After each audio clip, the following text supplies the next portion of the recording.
নমস্কার বন্ধুরা, পিয়াস কিচেনে আপনাদের সবাইকে স্বাগত জানিয়ে শুরু করছি আমার আজকের রেসিপি ডাঁটা ও আলুর চিকেন কারি। একটু অন্যরকমভাবে বানাতে হয় এই চিকেন কারিটা, তবে খেতে হয় দুর্দান্ত। আমি এখানে কুমড়ো শাকের ডাঁটা নিয়েছি। ডাঁটাগুলো ভালো করে ধুয়ে খোসা ছাড়িয়ে কেটে নেব।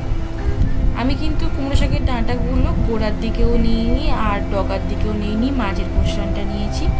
আর কিছুটা পরিমাণে আলু আমি খোসা ছাড়িয়ে কেটে ধুয়ে নিয়েছি। এই সময় ওভেনে কড়া বসিয়ে কড়া গরম হলেই 200 মতন সর্ষের তেল দিয়ে দেবো। তেল গরম হয়ে গেলেই একে একে সবকটা আলু দিয়ে আমি 1 চামচ নুন ও 1/2 চামচ হলুদ গুঁড়ো দিয়ে ভেজে নেব।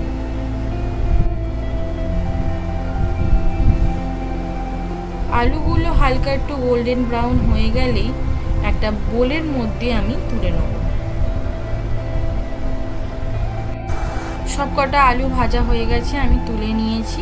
এবার ওই তেলেই দিয়ে দেবো আগে থেকে ছাড়িয়ে রাখা ডাঁটাগুলো দিয়ে আমি দিয়ে দেবো 1/2 চামচ নুন ও 1/2 চামচ হলুদ গুঁড়ো দিয়ে আমি হালকা করে ভেজে নেব। খুব বেশি আমি ডিপ ফ্রাই করব না, হালকা ভেজেই তুলে নেব।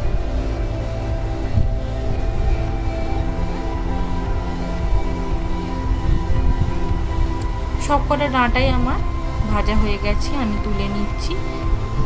এই সময় একটা মশলা বানিয়ে নেব। পরিমাণ মতন আদা কুচি, পরিমাণ মতন রসুন কুচি ও 2টো কাঁচা লঙ্কাকে আমি ভালো করে একটা মিহি পেস্ট বানিয়ে নেব। আর ওই কড়ার তেলেই দিয়ে দেবো পেঁয়াজ কুচি। 3টে বড় সাইজের পেঁয়াজকে আমি কেটে রেখেছিলাম, সেই পেঁয়াজটা আমি ভালো করে ভেজে নেব। আর দিয়ে দেবো টমেটো কুচি। পেঁয়াজ ও টমেটোটা একসঙ্গে আবারও ভালো করে ভেজে দিয়ে দেবো আগে থেকে আদা রসুন ও কাঁচা লঙ্কার যে পেস্টটা বানিয়ে রেখেছিলাম, সেই পেস্টটা দিয়ে দেবো 3 চামচ। 3-4 চামচ আমি আদা রসুনের পেস্ট দিয়ে আবারও ভালো করে পেঁয়াজ ও টমেটোর সঙ্গে ভালো করে ভেজে নেব।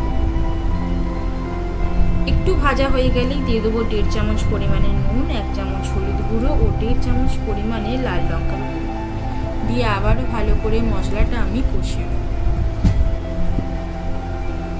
ভালো করে কষানো হয়ে গেলেই দিয়ে দেবো 600 গ্রাম চিকেনকে আমি ভালো করে ধুয়ে রেখেছিলাম, সেই চিকেনটাই দিয়ে ভালো করে মশলার সঙ্গে আমি কষিয়ে নেব।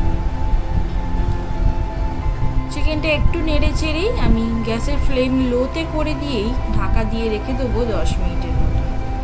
10 মিনিট পর ঢাকা খুলে আবারও একটুখানি নেড়ে চেড়ে দেবো। চিকেনটা অনেকটাই কষানো হয়ে গেছে। এই সময় দিয়ে দেবো আগে থেকে ভেজে রাখা ডাঁটা ও আলুগুলো দিয়ে আবারও ভালো করে চিকেনটা আমি কষিয়ে নেব। খুব ভালো করে কষানো হয়ে গেলে যখন কড়ার সঙ্গে লেগে আসবে, তখন সামান্য পরিমাণে জল দিয়ে আবারও ভালো করে কষিয়ে নেব। পুরোপুরি যখন কষানো হয়ে যাবে, 1 গ্লাস পরিমাণে জল দিয়ে গ্যাসের ফ্লেমটা হাই করে দিয়ে আমি ফুটতে দেবো 10 মিনিটের মতো। 10 মিনিট পর আমি 2টো কাঁচা লঙ্কা দিয়ে আবারও ঢাকা দিয়ে রেখে দেবো। ঢাকা খুলে আমি চিকেনটা আবারও একটু নেড়ে চেড়ে দেবো।